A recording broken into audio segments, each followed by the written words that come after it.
Welcome to the Happiness Matters podcast, where we'll explore happiness at work and show you how to coach yourself to be happier there and more successful too, no matter what.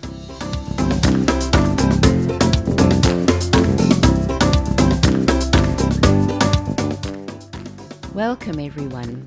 Thanks so much for joining me, Julia Seal, for today's discussion on menopause at work, and your negative emotions.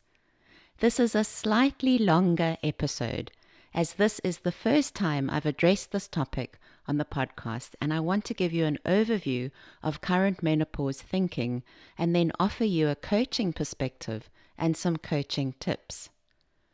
Last week, we did a different self-coaching episode for the 28th of January, Fun at Work Day.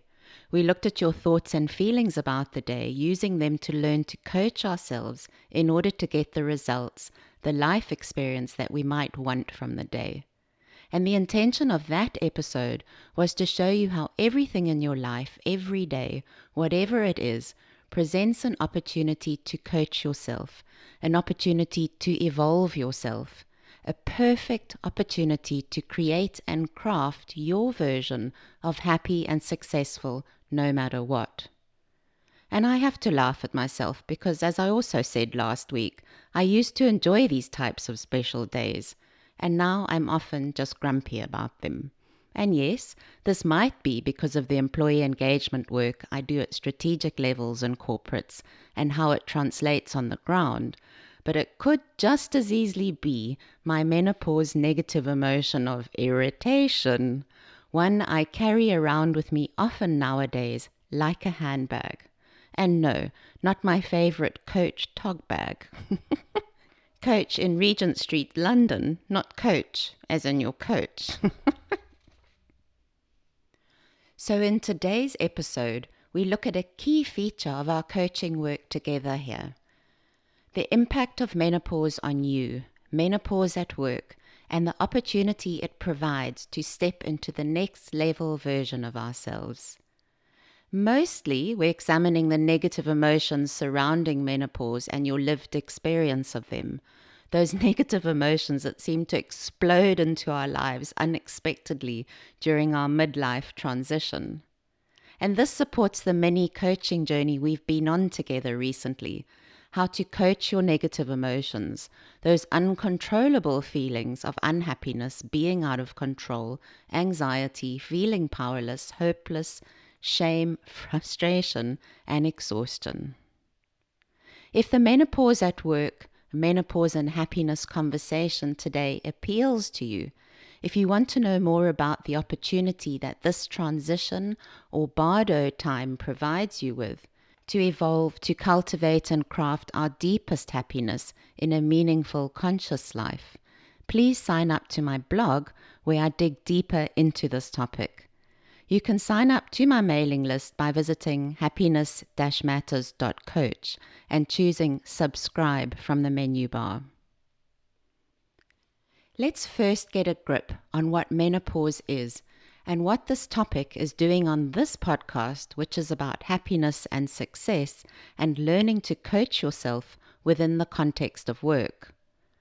Now, the menopause topic might not be relevant to some of you who are listening, but it's actually a highly relevant topic, whether it's you who is in your midlife and noticing the effects of menopause, or whether it's a colleague or a family member, and even more so if you're a manager of anyone who is going through this life transition. The quick answer to what is the menopause is that it's the time of life when a woman stops having her menstrual periods for 12 months. It's called the climacteric, and it is the opposite of menarche, the time when a girl's period starts in puberty. Interestingly, the word menopause was invented by French doctors as far back as the early 1800s from the Greek word pausis, pause, and men, month, so the end of monthly cycles. Also interesting, other female creatures around the world go through the menopause. Chimpanzees, elephants, pilot and killer whales, and the budgie, would you believe? And dogs and cats don't. But I digress. Menopause usually happens around the age of 51, 52, but there's a long period beforehand where you might experience various symptoms. This is called perimenopause and can start even in your 30s, but usually in your mid-40s. And then there's the time afterwards, post-menopause, where symptoms can go on for more than a decade. This end of our reproductive years is a completely natural part of aging as a female human. Menopause is a stage in our lives, not an illness. Menopause is a natural transition, not a health problem or a disease. However, it does come with a lot of physical and mental changes that can have an enormous effect on us. As well as all the physical symptoms of menopause, this time of midlife also tends to coincide with other big life-changing events. Children leave home, we're promoted to more senior and demanding and responsible jobs. We finally feel the burnout effects of years of stress, anxiety, and overwork. We might be retrenched, we retire, we get divorced, we become grannies, we are caring for our aged relatives, or we lose our parents. So all of these midlife transitions, what happens to us physically, emotionally, in our brains and bodies, what happens to our relationships, our sense of identity, and what gives our lives meaning and purpose, how we think about our own death, these are all things we need to consider when we talk about our deepest happiness and success in our lives. Interestingly, it is our lives at work and our relationships that seem to take the brunt of the midlife and menopause transition. Let's take a quick look at some of the symptoms, and you can ask yourself how much of these are standing in the way, affecting your happiness and your success in your daily life. Take hot flushes, for example, the most common of the menopausal symptoms. 75% of women will experience hot flushes for between 4 and 15 years, an experience of sudden heat spreading over the body like you've been set on fire. I mean, seriously, it does feel like that, doesn't it? So for 30 seconds to 15 minutes, you feel like a furnace has exploded inside you. You get an exercise red face, blotches on your body, drenching sweat, dizziness, and heart palpitations. And how many of you have had to sit in a boardroom presentation or even give a presentation in the midst of this experience? It's just great. By the way, one trick I have learned is that breathing through the hot flush can help. So if you don't already have it, please download my free coaching tool, 3 Long Strong Breaths, and I've put the link in the show notes for you on the website Happiness-Matters.coach. How about brain fog? Working through those days of fatigue and forgetfulness, the inability to focus or to make anything stick in your brain. You can't remember the names of new colleagues you met just 5 minutes ago, or even old colleagues at your monthly team meeting, or your phone's passcode.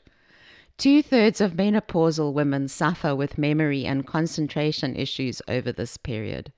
And for me, this has again been one of the worst symptoms I've experienced. The other really difficult one for me has been more emotional. The mood swings between my calm, happy, normal, and extreme irritability for seemingly no reason. What seems so incredible to me is that despite all my meditation training over the last decade, I can be left wondering who this person of the ratty mood and irritable snaps and sighs actually is. I got remarried about the time that I started going through menopause, and I built a new house. I think Fraser thought on some days he'd married a complete stranger. How about those of you who haven't had a decent night's sleep in years? Unrefreshing sleep, lighter sleep, woken up by hot flushes and night sweats, leading to worsened daytime tiredness, which leads to less resilience emotionally, less resilience to stress, and further reduced ability to focus and remember things. There are many more symptoms of menopause you might be experiencing wherever you are on this transition. Low mood can sink into depression, loss of motivation and energy for life, incontinence, unpredictable bleeding, bizarre facial hair, reduced sex drive and pain during sex, cycles of inappropriate rages and crying, new aches and pains, unwanted weight gain, and spiraling anxiety. And it's all pretty much caused by hormonal and biochemical changes as our bodies transition from operating on the various sex hormones of progesterone, estrogen, and testosterone to operating on less or none of them, or the changing balances between them. As I record this, I am so filled with admiration for you at how incredibly well women in menopause show up in their lives every day and show up as strong, powerful women at work and at home. How my coaching clients often arrive depleted and disheartened, but still showing up for life in the best way they know how. I thought it would be interesting to briefly look at the nature-culture divide in how menopause is experienced around the world. As a biological event for women around the world, menopause is universal. However, there is limited research that tells us we experience menopause's physical and emotional symptoms differently. This is really important for us to think about how we show up as women and women leaders in multicultural, diverse workplaces. But also for ourselves. It's an opportunity to learn from each other in how we make sense of menopause for ourselves individually in our own lives. Various anthropological studies show women in different cultures experience the actual physical symptoms of menopause differently. So women in the United States, France, Canada, and the United Kingdom experience more prevalent symptoms when it comes to hot flushes, weight gain, and disrupted sleep than women in Sweden, Denmark, Norway, and Italy. Other studies tell us that Japanese women suffer less from hot flushes and more from acute shoulder stiffness, while Chinese women in Hong Kong suffer more from joint and muscle pain, with women in India suffering less overall. So fascinating, isn't it? There are definitely not enough studies to clarify what's going on here and to explain the inter- and intra-cultural differences or the exact role that our differing genetics, lifestyle, diet, physical environment, or exercise plays. The most marked difference between us is how menopause is referenced in our cultural narratives, what we believe about menopause, the way we think and feel about it. In Western cultures, we tend towards idolizing youth, and so menopause for many of us is seen as an ending, a time of deterioration and decline, almost like a disease. Certainly not as a contributor to our future happiness and success. In other cultures, menopause is seen as transformative, a life transition into a time of wisdom, an opportunity for self-actualization, even a time of liberation. Mayan women looked forward to menopause as it provided newfound freedom and status. Indian women from Rajasthan, previously veiled and secluded before menopause, come downstairs from their women's quarters to where the men drink and are now allowed to visit and joke with them.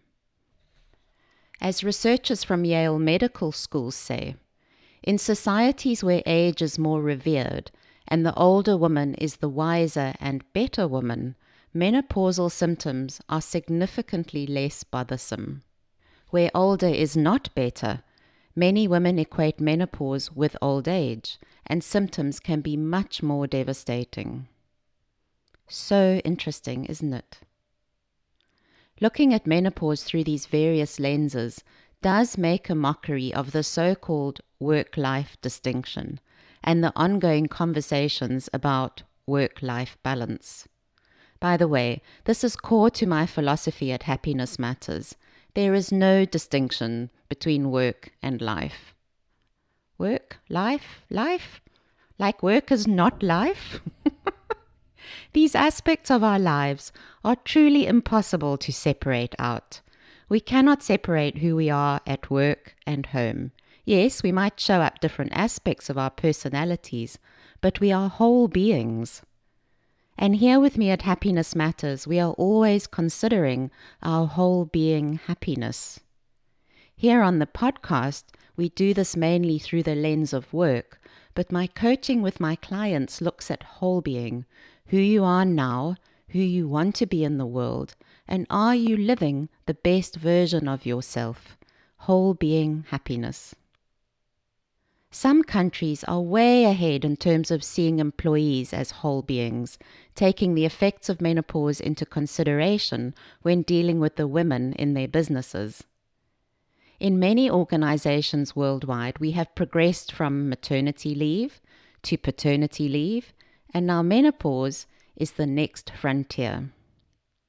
Which reminds me of what I was talking about in last week's episode about working hours and Robert Owen's 1817 slogan, 8 hours labor, 8 hours recreation, 8 hours rest.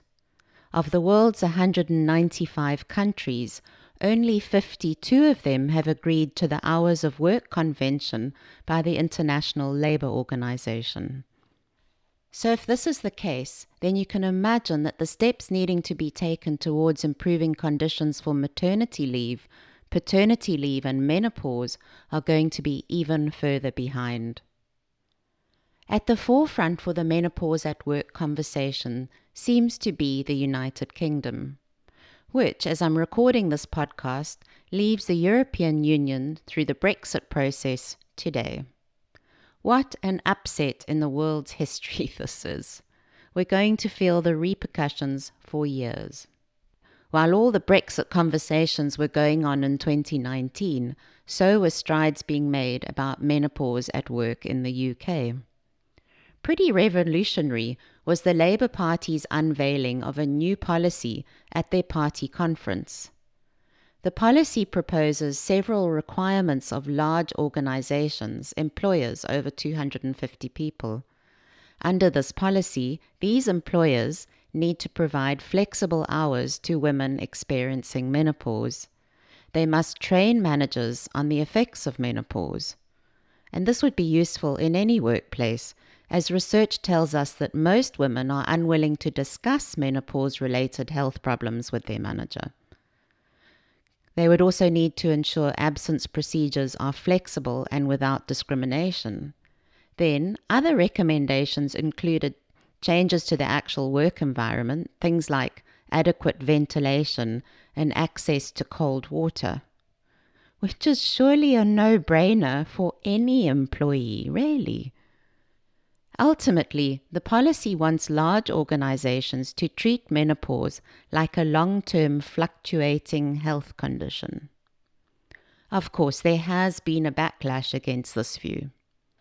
English broadcaster and newspaper columnist Julia Hartley-Brewer was very vocal, summing it up by saying, "Generations of women fought against the idea that women were too frail and emotional to be trusted with education, jobs, the vote, equal rights, and pay.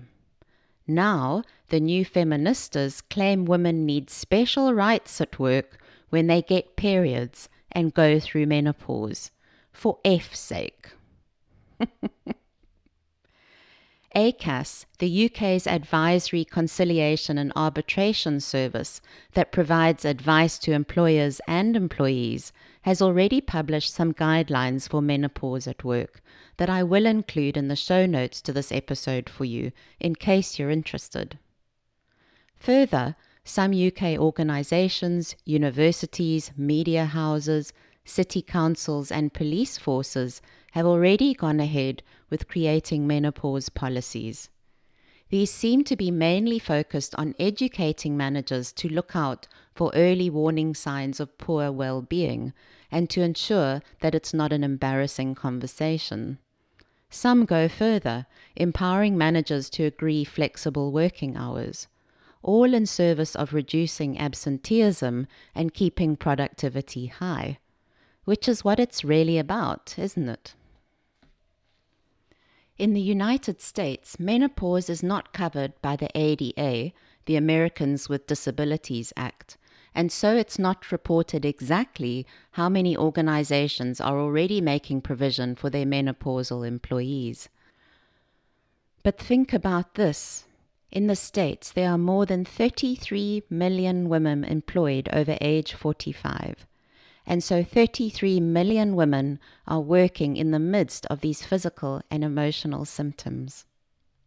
There's not much other robust data worldwide at the moment, but we do know that we have a long way to go to get worldwide consistency on the basic hours of work and conditions of work. So it will be an even longer way to go to get worldwide consistency on how best to support women at work through menopause. I'd love to hear from all of you across the world. What are your personal experiences of menopause at work? You can send me your thoughts through our website or post on our LinkedIn and Facebook pages. The address for all of them is Happiness-Matters.coach. Where we are fortunate in the menopause conversation is that there are so many more women in business nowadays, and so many more women in leadership positions, women who are senior enough and powerful enough to change the conversations in business and to bring the menopause conversation to the fore. And yes, this is progress indeed, but it's not the whole story. The next step of this, and where my Happiness Matters coaching comes in, is to consider that menopause is actually to be embraced, even enjoyed, and used to contribute, if not to actually even jumpstart and fuel our no matter what happiness and success, at work and at home, our whole being happiness. Let's talk more about this now. The opportunity that menopause presents us from my Happiness Matters coaching perspective. Since we are still on our mini negative emotions coaching journey, let's stay focused on the negative experiences of menopause and how they impact us. As I said earlier, our lives at work and our relationships seem to take the brunt of the midlife menopause transition the most. There is an excess of negative emotions for many of us. First, there are the menopause emotions stirred up by the physical and biochemical changes taking place in our bodies: irritability, anxiety, low mood, exhaustion. Then, there are all the emotions that are created by our beliefs and thoughts about menopause. Are we seeing menopause as an exciting new chapter in our life journey, or are we seeing it as deterioration and decline? Thirdly, there are all the negative emotions related to many of the big events that seem to come with midlife: empty nest syndrome, divorce, aging parents. And lastly, on top of all of this, are the negative emotions about our negative emotions: self-judgment, I shouldn't be feeling this way, shame, and embarrassment. What can I say? OMG! If I use myself as an example. Firstly, the menopause emotions I spoke about earlier. Irritation is by far my most dominant one, and the hot flushes escalate this. My overriding message about menopause and aging from my mother has been consistently negative since I was 13. Our bodies start deteriorating from 25, so it's really only downhill from then. Getting old is so awful. You get so ugly and unattractive as you age. Then I created emotional suffering for myself around the brain fog. My late father had dementia, and so the memory and concentration issues had me worrying that I was getting dementia. Just so you know now, the menopause-related cognitive impairment can be confused with the mild cognitive impairment that precedes dementia. Early on, I experienced light and disrupted sleep, along with a heavy work and travel schedule. Then, even more emotional suffering, as I finally had to come to terms with the loss of my fertility and the sadness of not having had the opportunity to birth my own child. And of course, there's been plenty of sadness around the decline of my mother and her slow slipping away these last few months. Luckily for me, I am a coach. I have my own coach and a daily self-coaching practice. I have my meditation practice, my yoga, a kind and supportive husband, an understanding stepson, and a well-informed doctor. What I suggest you do today in your self-coaching is to explore all your own negative emotions around menopause and how they are showing up at home and at work for you. As well-being doctor and best-selling author Dr. Christine Northrup says in her book, The Wisdom of Menopause, your emotions are your inner guidance system. They alone will let you know whether you are living in an environment of biochemical health or in an environment of biochemical distress. Understanding how your thoughts and your emotions affect every single hormone and cell in your body and knowing how to change them in a way that is health enhancing gives you access to the most powerful and empowering health creating secret on earth. Please use the podcast episodes 1.17 to 1.26 Q&A to support you step by step in looking at your negative emotions in menopause. All of the coaching tools and tips I've shared with you so far in this 10-episode Insight series, this mini negative emotions coaching journey, will really help you. Specifically, these 3 coaching tools that you can download from the website, from the fun and free section.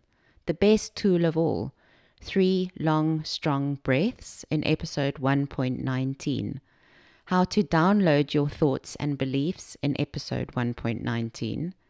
How to feel and process your emotions in episode 1.26 and 1.26 Q&A. Listen again to my most popular episode to date, episode 1.25, Your Next Step Evolution, and see how it applies to what we've been talking about today. And lastly, if you're really getting into coaching yourself through menopause, go back through the core self-coaching episodes of Series 1, episodes 1.1 to 1.6, as these will help you outline and create your overall coaching journey. And as an extra treat, you even get to hear me sing. Before we finish off today, I'm inviting you to go yet another step forward in your coaching, to walk towards your negative emotions, to be excited about them and why we actually want them. All our menopause negative emotions are negative thoughts about menopause and our negative experiences. Menopause, midlife, is the loudest call to evolve yourself. It's the greatest opportunity of your life to evolve yourself at the deepest level, using your negative emotions, your unhappy thoughts, and your difficulties at home and at work. And think about this. Now is probably not the time to radically change the circumstances of your life just yet.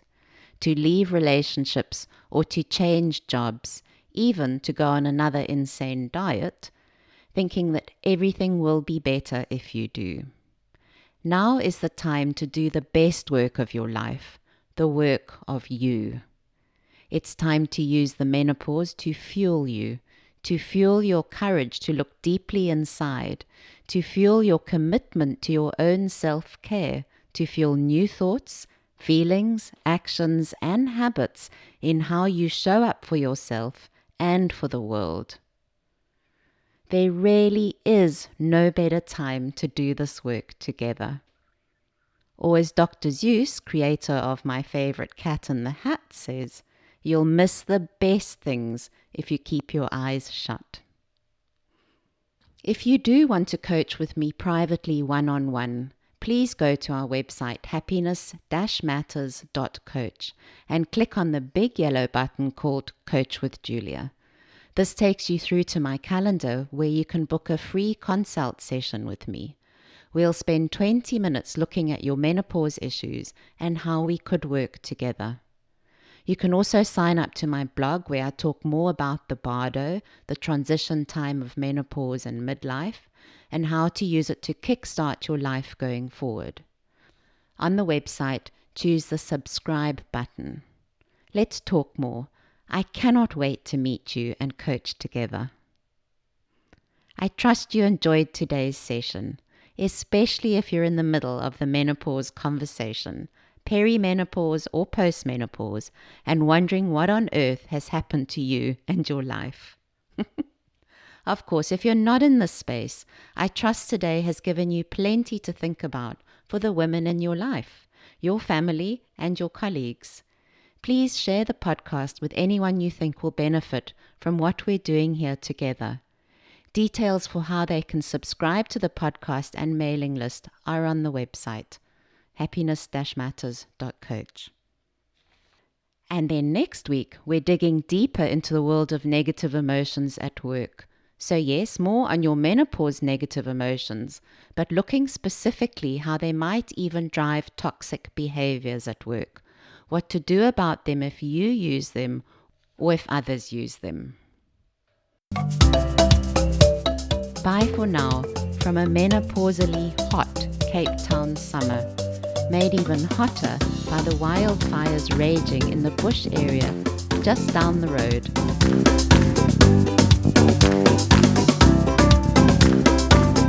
Thanks for joining us on this Happiness Matters podcast.